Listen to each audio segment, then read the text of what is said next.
Hello, good afternoon and welcome to Midday Live here on TV3. My name is Parkwisi Asari.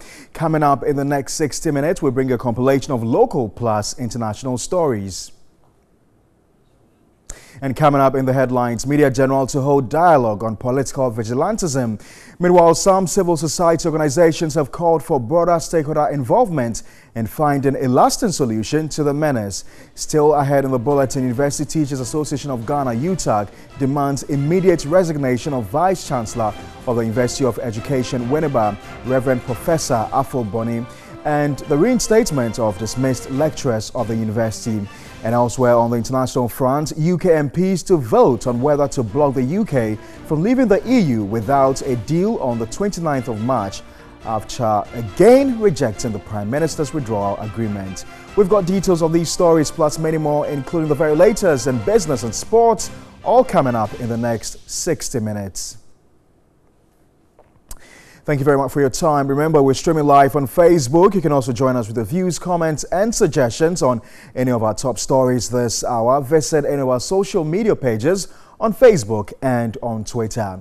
In our very first story, Power Distribution Services, PDS, has attributed last night's total blackouts in many areas in Accra and other parts of the country to technical challenges upstream following the curtailment of power from Malam Bulk Supply Point and the Graphic Road. Now, in Accra, areas including La Paz, Abeka, Sotuom, Kwashiman, Odoko, and Awoshi were without light until this dawn. Many towns across the country were also without light. The Electricity Company of Ghana, ECG, handed over its operations to Power Distribution Services, that's PDS, barely 2 weeks ago.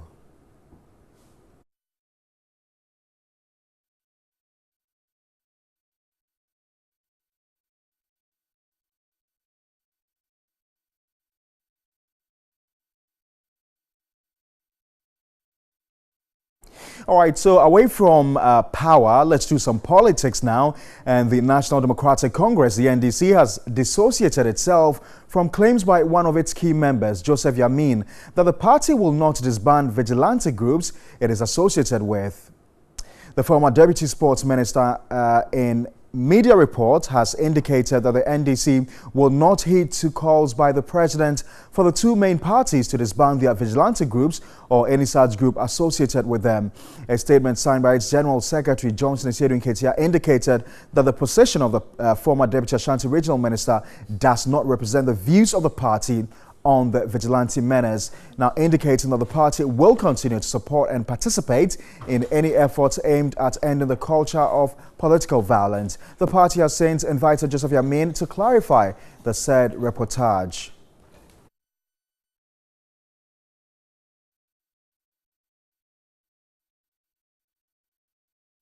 All right, so just to give a brief recount of that story, the National Democratic Congress has dissociated itself from claims by one of its key members, Joseph Yamin, that the party will not disband vigilante groups it is associated with. The former Deputy Sports Minister in media report has indicated that the NDC will not heed to calls by the president for the two main parties to disband their vigilante groups or any such group associated with it. A statement signed by its General Secretary, Johnson Esedu Nketia, indicated that the position of the former Deputy Ashanti Regional Minister does not represent the views of the party on the vigilante menace, indicating that the party will continue to support and participate in any efforts aimed at ending the culture of political violence. The party has since invited Joseph Yamin to clarify the said reportage.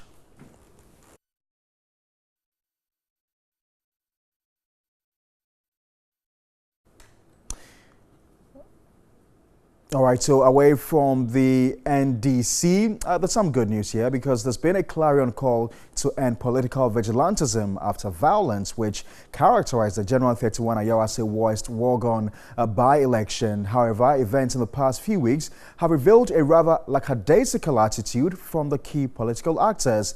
And this is why the Media General Group is taking the initiative to get the national dialogue started. Today at 3 o'clock, key stakeholders in keeping the peace of this nation will be live on TV3 to dissect the issues on ending political vigilantism. All right, so one of the organizers of this, dialogue, Sedem Ofori, has just joined me in studio to talk a bit about this. Sedem, good to see you. Good to see you. It's been a while. It has been. Where have you been? Around. Doing a lot of work, I guess. You can imagine. So tell us about the Media General Dialogue. Is this the first in a series? No, this is about the 7th in the series. Okay. We've had a number of them. But this, today's event really is because of how the activities of political vigilantes has dominated public discourse. It's been the most topical issue over the last couple of weeks. As you rightly mentioned, there was the Ayawaso West Wogon by-election incident, following which the Emil Short Commission was instituted to look into the matter. Lately, there's even been allegations of some private militia being trained on some state property, somewhere, state security property. These are issues that are of grave concern to the public. So we at Media General are putting together the most, called a seminal platform for stakeholder engagement on this matter, so that they can help us find a solution to this problem. Right, so who are we looking at? Well, for speakers and our chairman is Mr. Kofi Bentum Kwanson. He is perhaps the foremost expert on security matters, national security matters in this country. He's the first director of the BNI since it was instituted. It used to be special office, then now it became BNI. He's the first director and was very instrumental in the setting up of the BNI office. We also have the Minister for National Security, Mr. Albert Kandapa. He's also joined us. He supervises the security infrastructure of the country. So his perspectives he was also at the commission to lead evidence. So his involvement in this program is really crucial. We have civil society participation. You know of Paul Kwabena Abrampa of CDD, the Center for Democratic Development. He's also a speaker on our platform. He's going to bring the civil society perspective. He speaks for you and I in matters of this nature. Then we have the involvement of the police and Dr. Emmanuel Enin, who's also one of the foremost security experts from the Kofi Annan International Peacekeeping Training Center. So it really is that seminal platform for finding solutions to this scourge of political vigilance. So 3 p.m. at the Executive Theatre, yes, open 3 to the p.m. general public? It is open to the general public, and we entreat the public to come in early. We have limited space, and it's on a first come, first serve basis. So the public should be here to also be a part of the conversation. So what are we seeking to achieve after this forum? Is it just a one-off talk and go? What are we seeking to achieve after? Well, there's been a call by the president for engagement among the political parties to find a solution. We think that the voice of civil society is equally important. We bear the brunt of whatever goes wrong with the management of public elections. So this is a platform to allow more voices, broader stakeholder engagement in the invitation that has been extended by the president to politicians, if you will. So it's really important. We want to harness the ideas of virtually everybody who has an opinion on the matter to express, so that we can arrive at finding a more pragmatic solution to this problem. But the major key players are the political parties. Political parties are voted into power by us. They serve at our pleasure. And I think that's one of the awareness that this program hopes seeks to draw home, that we, the voters, we those who set up the political parties and maintain them, the Constitution empowers us to maintain them and to overhaul them when the need arises. So they serve at our behest. If we are unhappy about the manner in which any matter is being handled, we have not just a constitutional but a democratic right to express those opinions. Sedem Ofori, thank you very much. Sedem Ofori is in charge of the Media General Dialogue. It's at 3 p.m. tonight, this afternoon, I beg your pardon, at the Executive Theatre right here at Media General. Limited spaces are available. Just make your way there. It's going to be live on all our platforms this afternoon. Away from that, some civil society organizations are calling for other stakeholders' involvement in the proposed dialogue towards finding a lasting solution to political vigilantism in the country. Now, at the end of a consultative meeting in Accra, the leadership of the CSOs affirmed their readiness to contribute towards eradicating the canker. Here's a report by my colleague Elizabeth Owusu. The civil society groups included the Center for Democratic Development, CDD, Institute for Democratic Governance, IDEC, Coalition of Domestic Election Observers, CODEO, and Ghana Pentecostal and Charismatic Council.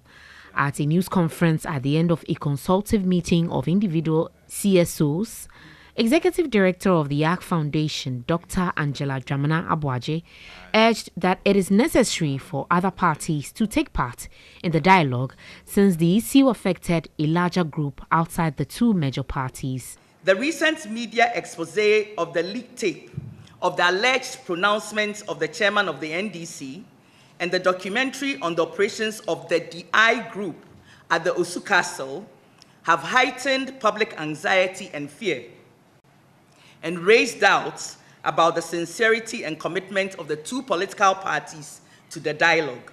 She underscored the need for the right environment to enable the commencement of the dialogue. The historical evidence suggests that approaching the political dialogue bilaterally between the two parties is more likely to lead to failure. Yet, this political dialogue is so central to reforming and strengthening the security of the nation that it cannot and must not be allowed to fail. Consequently, a successful takeoff of the dialogue would require technical facilitation that could bring the two parties to bilateral talks as soon as possible. A senior fellow at the Center for Democratic Development, CDD, and Coalition of Domestic Election Observers, CODEO, Francis Chega, entreated both parties not to delay the process. We know the mistrust within the parties, between the two parties. So in order not to delay the process, let's get other parties, civil society organizations, competent, willing to help, the National Peace Council, the chiefs, whatever organization that we can bring on board to start the process. And then we can decide what form should be. Disbandment of politically motivated vigilante groups has become necessary following the chaotic incidents that characterized the January 31 Ayawaso West Wogon by-election. Their call comes on the back of a back and forth between the NDC and President Akufo-Addo on the way forward towards addressing the issue. The president, while delivering his third State of the Nation address, called on the NDC and NPP to meet and find a solution to the vigilantism menace. Following this call, Chairman of the NDC, Samuel Ofosu-Ampofo, wrote to the president, stating that the NDC is ever ready to take part in any such meeting. In the said letter, the chairman, however, called for the involvement of other stakeholders in the said meeting, something the president disagreed with. A reminder, you're still watching Midday Live here on TV3. We're streaming live on Facebook. You can also share with us your views, comments, and suggestions on any of our top stories this hour. Just do well to visit any of our social media pages on Facebook and on Twitter. Now, the communications officer of the National Democratic Congress, Sami Jainfi, together with his two deputies, have been invited by the police. It is not clear why they have been invited. Our reporter, Richard Bright-Addo, is currently at the police CID headquarters. The Radio XYZ presenter, Salifu Mase alias Mugabe, is also at the police CID headquarters together with his lawyer, George Lowe. Let's get live to the police headquarters. Richard Bright-Addo joins us with the very latest. Richard, so what can you report right now? Hello, Richard Bright-Addo, can you hear me? If you can, what can you report?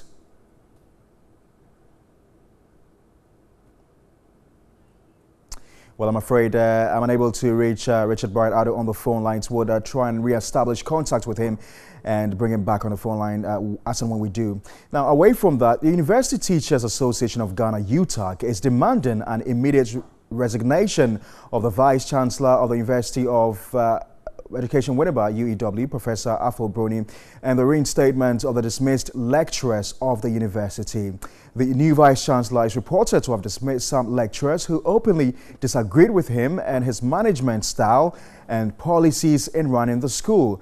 Now, students of the school picketed on campus on Tuesday, March 12, held a protest to press home their displeasure over happenings at the university.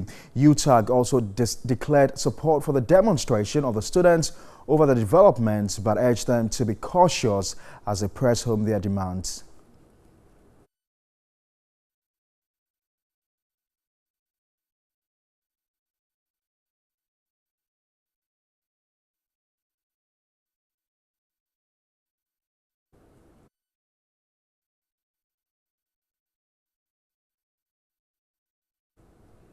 You're still watching Midday Live here on TV3. On our MTN video report today, our concerned citizen journalist highlights on inadequate learning materials and the state of a school building at Saboba in the northern region.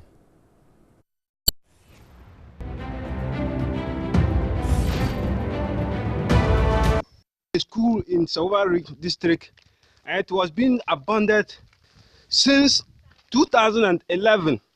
It has not been completed. They came and roofed it.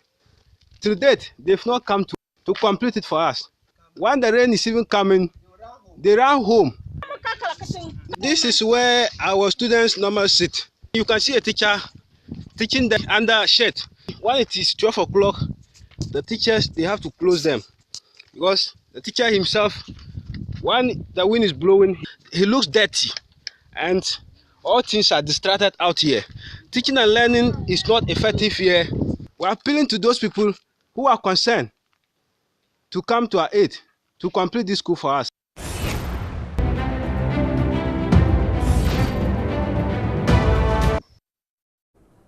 Right, you can also send your video report via WhatsApp on 055-1433-044, 055-1433-044. You're still watching Midday Live here on TV3. Still ahead, we've got the very latest in international news. We've got business and we've got sports, all coming up shortly.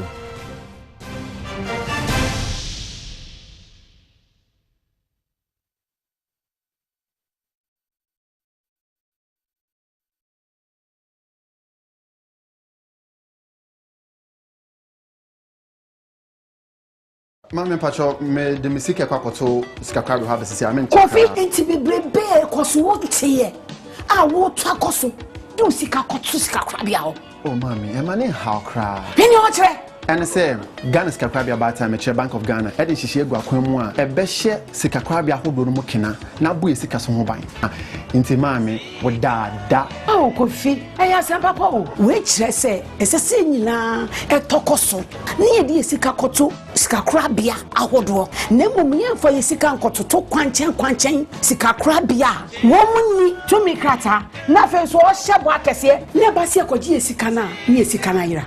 Oh Kofi kan ho mana moto fasika no koto na mo menche o esane se aponchen kwan aben ampao sisi ade ehu hia se wode ayem hihie anasa hopepe kokko yu sika nyina e wo sika krabia bia. Bank of Ghana, promoting a safer and resilient banking system. KYC Nations, promoter of the nationwide affordable housing scheme, Ghana, is offering the opportunity to own a fully registered and litigation-free plot of land at Ashesi Hills, Brekusu. And now, for the first time in Ghana, you can start building on a land and pay later. With a breathtaking mountaintop view overlooking the whole of Accra City, the land is right behind Ashesi University at Brekusu, only 45 minutes drive from the Accra Mall or about an hour drive from the airport. Also take advantage of our heavy discount offer and purchase our highly affordable lands from any of our locations in Aburi, Nsawam, Kaswa PCC and Pokwasi. Call KYC Nations on 0547 807 773 or 0277 096161 or visit www.kycnations.com. Own your house this year with peace. What are you waiting for? With KYC Lands, you can start building today and pay later. KYC Nations, here for good works. And for your family Edu Safwa, na me be di family drilling company who a dance actual. O majuman you know ye dance so. O mo be you flashy anashi. O be to biogas mame no. Men no me ho. O mo be biara ye perfect. Dan ye dance on say. O mo ye jumane kro na bibi to sina menua. O mo be ba waboboa mo. Esa be ye bibia o moka enkoto wisikengu. Enti menua wo hwe me wo fie. Odofo ebusua enkoto wisikengu. Enkose wisika wo bebia. Family drilling company so the oba omuju bibi kakrabi no ma ye adwuma a e dance so ama wo enti se ne medi nkomo na mhanesie no entu sikamu brefie na efia any family drilling company limited ya won cry ofanko beria ya kumasi ya oduom ya no mani 0244 144 822 family drilling your fashion ya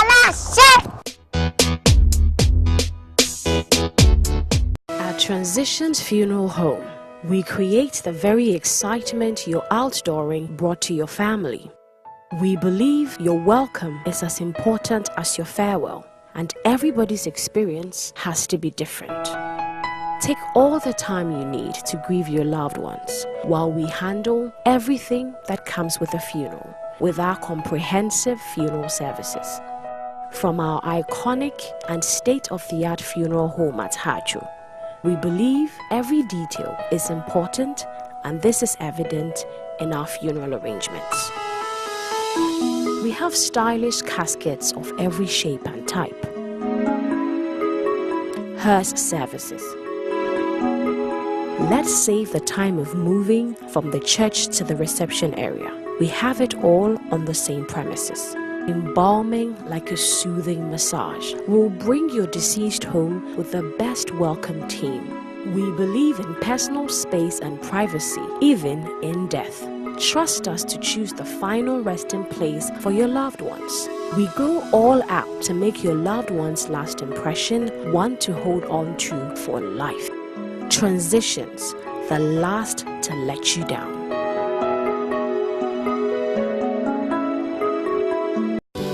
Aya woti ya wo be mem ana ya imo hyehyew wo sensu fitaa bi firi mu ba ugu nso ntentem ana ya ugu nso a na emu ache woti ya wo sabi wa ya ase esese wo bobrim se bi ana prostate ana hu aba ha wo aya na onsa na ase wo na ya yetitiri waposo tutu wo nante a na wa yedududu aya se bibi ne na mo widie mu e bia na stroke yade na ebo wo kaye endpoint homeopathic clinic e wo nimdi o de beboa wo Endpoint, our Accra, Spinters Road, Shell Signboard, Tema, Committee 22, Koanaso Hotel Echi, Kumasi Chronoma Buenya, Angel School Complex. Sakra Day, Endpoint, our Anaji Queen of Peace, inside, Anaji Police Station Echi Pe. Techimine, Endpoint Homeopathic Clinic, our Hensa, and Nick Jones Bro Filling Station, and a Dinshanimu. For Endpoint Homeopathic Clinic, our 0244 867068. Endpoint Homeopathic Clinic. I'm free.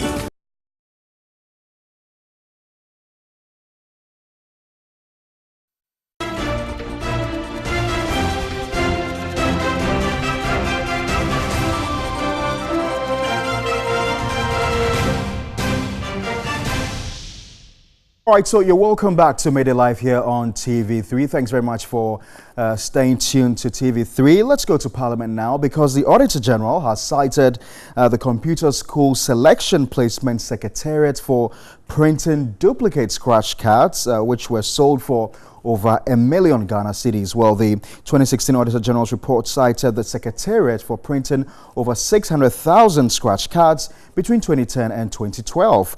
Now, the Director General of the Ghana Education Service said he's unable to give an appropriate response to the query after the Auditor General said the money be deducted from the GS allocation to the Secretariat this year. Let's go live to Parliament now, where my colleague Komla Kluche has been monitoring the very latest development on the subject. The Education Minister has been before the Accounts Committee, giving his own commentary on this matter. Komla, what more do we know about this subject? Okay, Pakwesi, from what the Auditor General is saying, that out of the 645,900 scratch cards printed, 174,698 were sold, leaving a balance of 471,202 valued at 1 million, almost 1.2 million cedis, which could not be sold out due to duplication of the printer. Now, these were sent to the Ghana Education Service stores on the 14th of March 2014 for safekeeping. The Auditor General is also saying that by a memo dated the 5th of March 2014, the former head of the CSSPS indicated that the unsold cards would be used by the 2014 and the 2015 BC candidates. So when a question was put by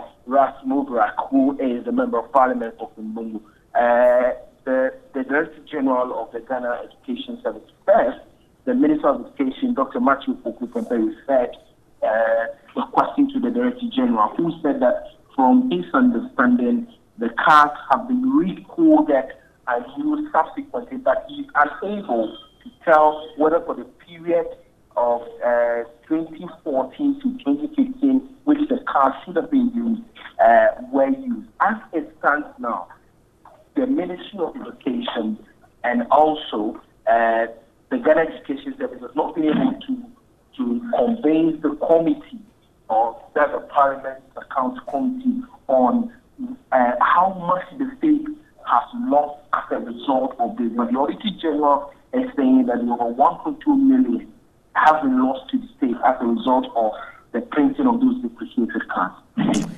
All right, thank you very much, Komala Kluche, reporting live from the House of Parliament. And let's now go to Parliament now and just give you a brief highlight as to what the Minister and, Matthew Opoku-Prempeh has been saying on this particular subject.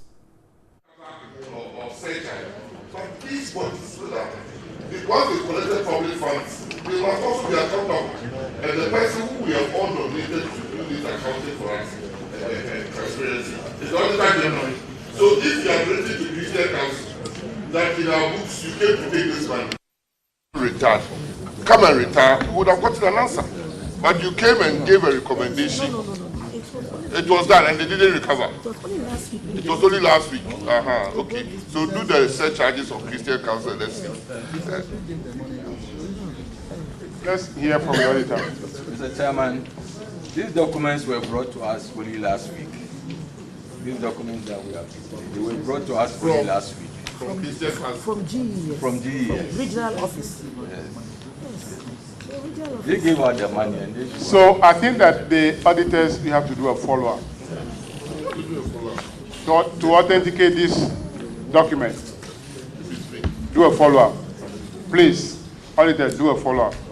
You have to go to all these schools here, verify to see whether the names are even there in a school, whether they are still there or they've worked there before. At least there must be some information that we can get. At least, if we don't even go to all of them, take a sample. And when you look at the trend, you can establish that is a genuine thing or not. Okay? All right, so you're still watching Midday Live here on TV3. We'll bring you the very latest on the story in our subsequent bulletins. We're going to take a short break. We'll return with the very latest in business news. The business news segment is brought to you by MTN, Universal Merchant Bank.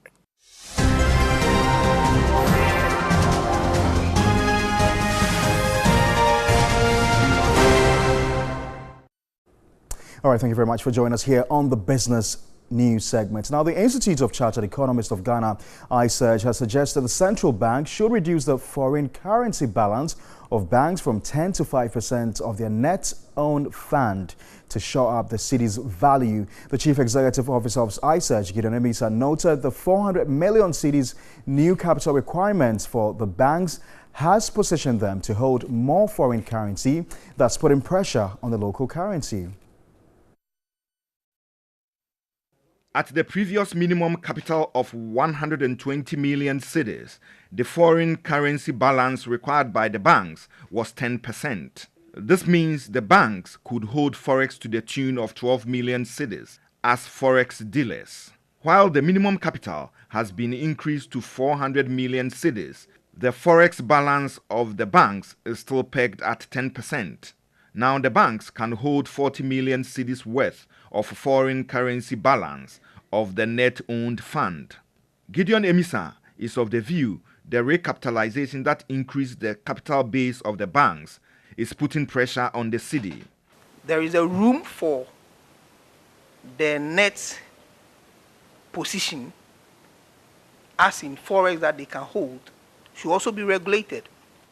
Now that we have our net open position at 10%, and then our capital base has been increased, why don't we consider reducing the net open position from 10 to at least 5, so that holding a forex either in aggregate terms or in net terms or a single currency, you would know that you cannot hold so much of the dollar as as a dealing licensed dealing partner.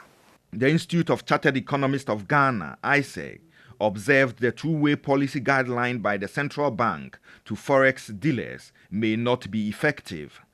The policy indicates that dealers have to quote both buying and selling prices. ISEG noted banks are likely to compare than it was in the single way. We have to give certain cap or capping in the market that your single market opening position should not go beyond a certain limit, at least 50 pips to start with.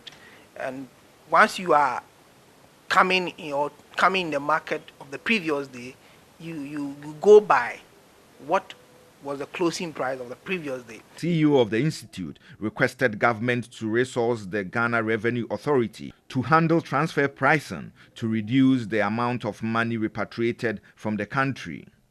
That is why there is a need for us to resource the Ghana Revenue Authority, human capacity to be able to find out or fish out transfer pricings which set to erode the baseline.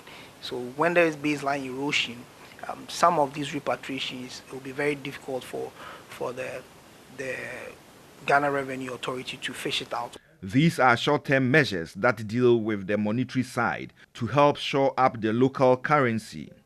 However, the long term would have to tackle the real sectors of the economy in the areas of increased production, agriculture, increased exports, and patronizing made-in-Ghana goods and services. The short-term measures should just be a transition to the medium to long-term solutions.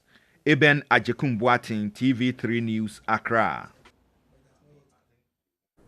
All right, so as you can see, a lot of stakeholders trying to proffer solutions on how to reduce the annual ritual of the city's decline against its major trading currencies. Meanwhile, the Chief Executive Officer of the Private Enterprise Federation, Nana Osei-Bonsu, has recommended that the cocoa syndicated loan be sourced in the local currency to strengthen its value.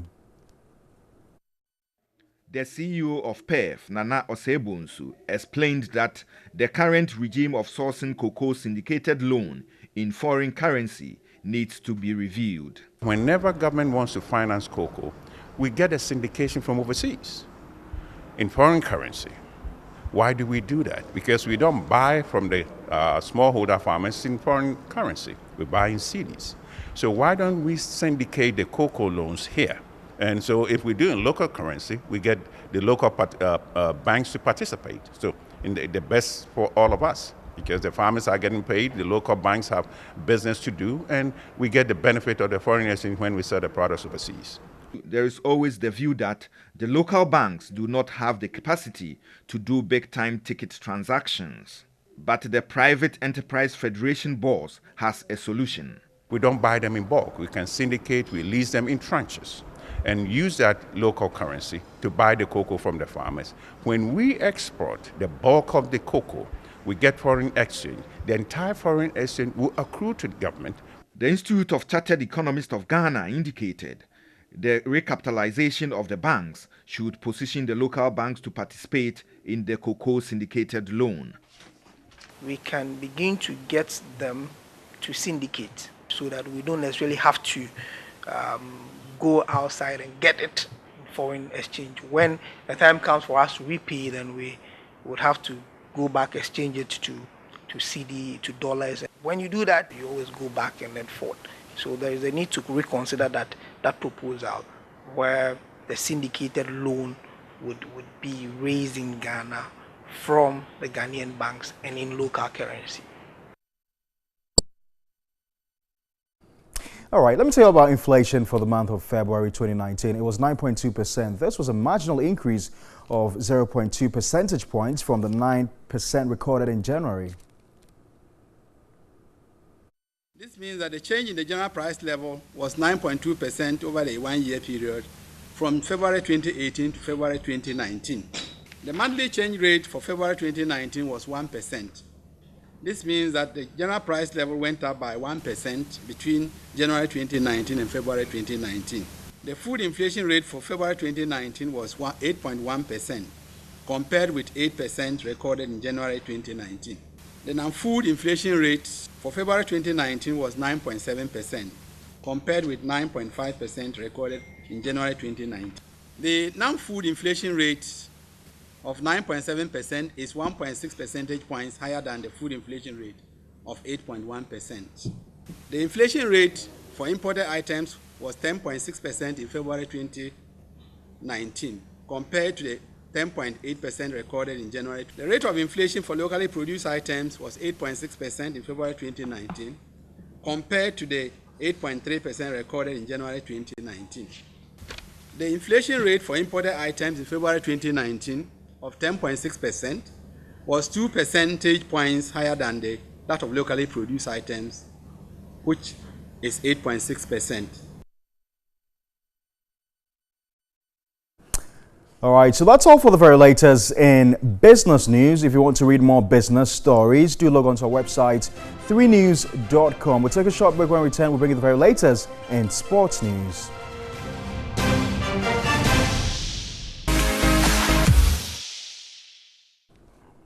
Now, for the past 5 years, he's been nominated for the Ghana DJ Awards, but as fate would have it, DJ Sly is always disappointed as he's missed out on all awards. The gifted DJ is not only hoping to make a difference, but also wants organizers to review the selection criteria, noting it is unfair.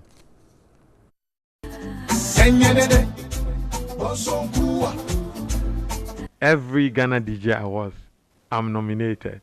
Sometimes in 3 categories, sometimes in 2 categories, sometimes in 4 categories, and I don't win. It's been 5 years of hard luck and disappointment for DJ Sly. The gifted disc jockey regrets the selection criteria only favors DJs who play bigger shows through their connections and not necessarily the hard-working ones. We've been doing great stuff. We are amazing on stage. We can turn up the crowd, but we don't have opportunity to play certain concerts, certain shows like VGMA. That's one of the things they look at when you play some shows like Ghana Rocks, you know, VGMA. They look at all those things. When you are not on it, meaning you understand. Some of we are not getting opportunity to play on such shows. So we're like, we need to put up our own stuff. But through it all, the young DJ has shown resilience. In 2018, DJ Sly brought the West Hills Mall to a standstill, pulling thousands of patrons to his solo concert dubbed the Unstoppable Concert.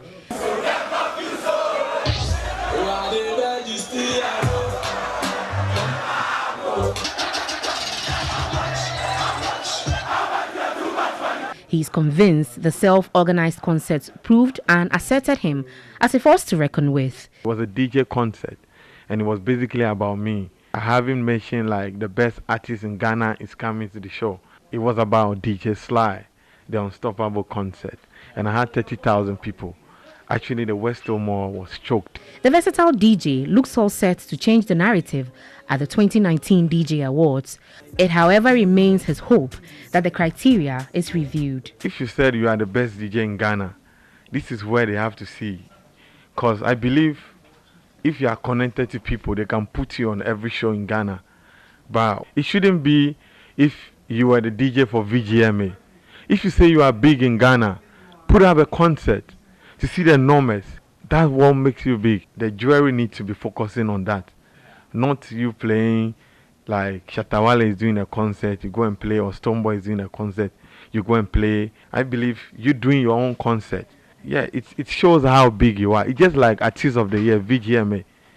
Now they look at your own concert. To him, the might of a great DJ should be judged by his ability to stage his own concert and not merely being connected to play on bigger platforms. You'll be surprised that this Ghana DJ Awards, DJ of the Year, they'll start mentioning this one played there where he played here because he played here is the biggest show.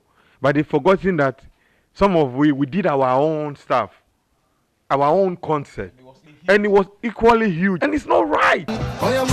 Get set, go. Well, on some sad note, news just coming in is that Professor Emeritus in Ketia, musicologist, the man who composed the University of Ghana anthem, has passed on. The news was confirmed to TV3 a short while ago.